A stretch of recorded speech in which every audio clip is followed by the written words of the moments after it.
Selamat datang di Media Belajar IPS kelas 7 yang diasuh oleh Bapak Dr. Andes Sumarno.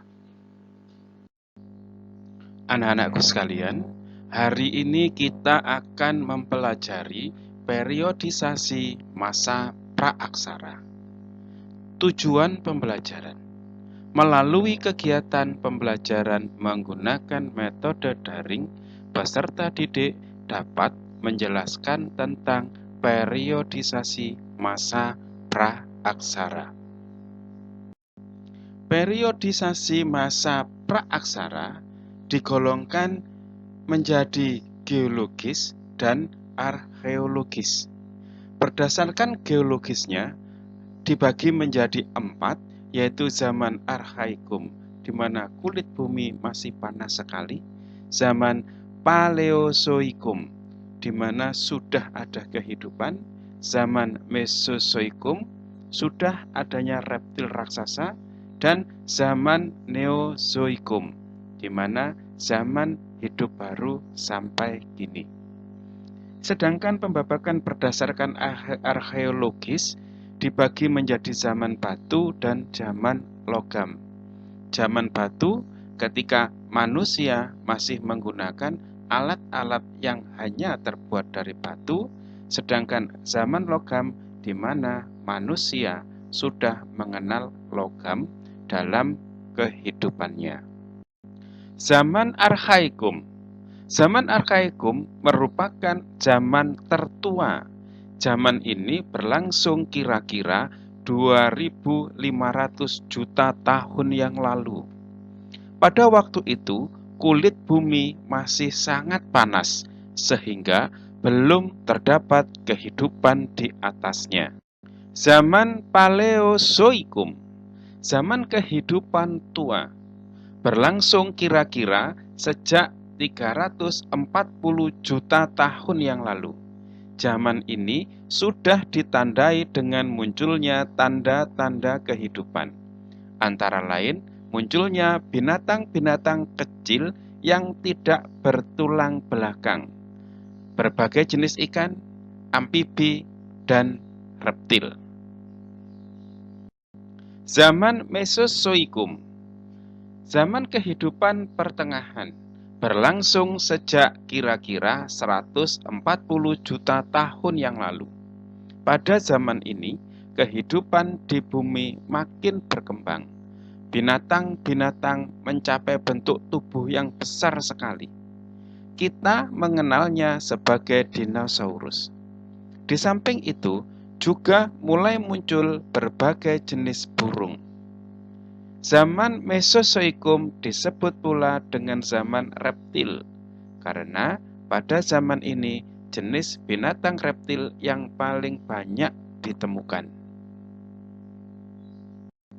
Neozoikum atau Kenozoikum, zaman kehidupan baru, berlangsung sejak kira-kira 60 juta tahun yang lalu. Zaman ini dibagi menjadi 2, yaitu zaman tersier dan zaman kuarter. Zaman tersier. Pada zaman tersier, jenis-jenis reptil besar mulai punah dan bumi umumnya dikuasai oleh hewan-hewan besar yang menyusui. Contohnya adalah jenis gajah purba atau mamut yang pernah hidup di Amerika Utara dan Eropa Utara. Zaman kuarter berlangsung sejak kira-kira 3 juta tahun yang lalu. Zaman ini sangat penting bagi kita karena merupakan awal kehidupan manusia pertama kali di muka bumi. Periodisasi secara arkeologis. Periodisasi secara arkeologis didasarkan atas hasil-hasil temuan benda-benda peninggalan yang dihasilkan oleh manusia yang hidup pada masa praaksara.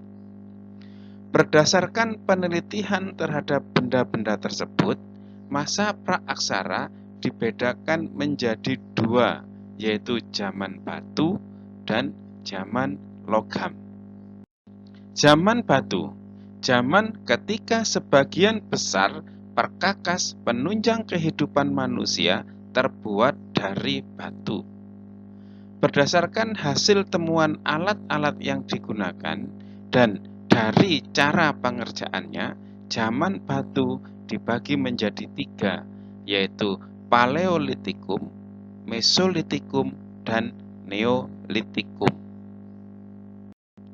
Paleolitikum, zaman batu tua, diperkirakan berlangsung kurang lebih 600.000 tahun silam. Kehidupan manusia masih sangat sederhana, hidup berpindah-pindah atau nomaden. Mereka memperoleh makanan dengan cara berburu, mengumpulkan buah-buahan, umbi-umbian, serta menangkap ikan. Alat-alat yang digunakan pada zaman ini terbuat dari batu yang masih kasar dan belum diasah. Mesolitikum disebut zaman batu tengah. Hasil kebudayaan batu tengah sudah lebih maju apabila dibandingkan hasil kebudayaan zaman Paleolitikum atau batu tua.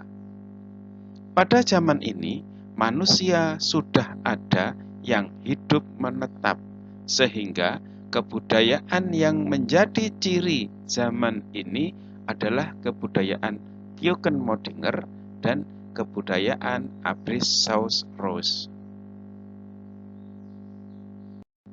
Neolitikum, zaman batu baru. Pada zaman ini telah terjadi perubahan mendasar pada kehidupan masyarakat praaksara. Mereka mulai hidup menetap dan mampu menghasilkan bahan makan sendiri melalui kegiatan bercocok tanam. Hasil kebudayaan yang terkenal dari zaman ini adalah kapak persegi dan kapak lonjong. Tradisi megalitik. Megalitik berarti batu besar. Jadi, yang dimaksud dengan tradisi megalitik adalah pendirian bangunan dari batu yang berukuran besar. Tradisi ini muncul pada zaman batu dan erat kaitannya dengan kepercayaan yang berkembang pada saat itu, yaitu pemujaan terhadap roh nenek moyang. Jenis-jenis bangunan megalitik antara lain sebagai berikut. Menhir. Menhir adalah bangunan berupa batu tegak atau tugu yang berfungsi sebagai tempat pemujaan roh nenek moyang atau tanda peringatan untuk orang yang telah meninggal. Dolmen. Dolmen adalah bangunan berupa meja batu, terdiri atas batu lebar yang ditopang oleh beberapa batu yang lain. Dolmen berfungsi sebagai tempat persembahan untuk memuja arwah leluhur. Di samping sebagai tempat pemujaan, dolmen juga berfungsi sebagai pelinggih, tempat duduk untuk kepala suku atau raja. Kubur peti batu adalah tempat menyimpan mayat. Kubur peti batu ini dibentuk dari 6 buah papan batu dan sebuah penutup peti. Papan-papan batu itu disusun secara langsung dalam lubang yang telah disiapkan terlebih dahulu dan biasanya diletakkan membujur ke arah sungai atau gunung. Waruga merupakan peti kubur batu dalam ukuran yang kecil, bentuknya kubus dan bulat. Waruga banyak ditemukan di Sulawesi Tengah. Sarkofagus adalah bangunan berupa kubur batu yang berbentuk seperti lesung dan diberi tutup. Sarkofagus banyak ditemukan di daerah Bali. Punden berundak adalah bangunan bertingkat yang dihubungkan tanjakan kecil. Punden berundak berfungsi sebagai tempat pemujaan terhadap roh nenek moyang. Patung. Bentuk patung masih sangat sederhana, umumnya berbentuk binatang atau manusia. Zaman logam. Zaman logam, pada zaman ini manusia tidak hanya menggunakan bahan-bahan dari batu untuk membuat alat-alat kehidupannya, tetapi juga mempergunakan bahan dari logam, yaitu perunggu dan besi. Menurut perkembangannya, zaman logam dibedakan menjadi 3, yaitu zaman perunggu, zaman tembaga, dan zaman besi. Aktivitas individu. Deskripsikan perubahan yang terjadi pada masing-masing zaman. Tulis pada kolom yang disediakan, seperti pada tabel di bawah ini. Selamat mengerjakan. Menyelesaikan tugas tepat waktu merupakan salah satu bentuk kejujuran dan tanggung jawab.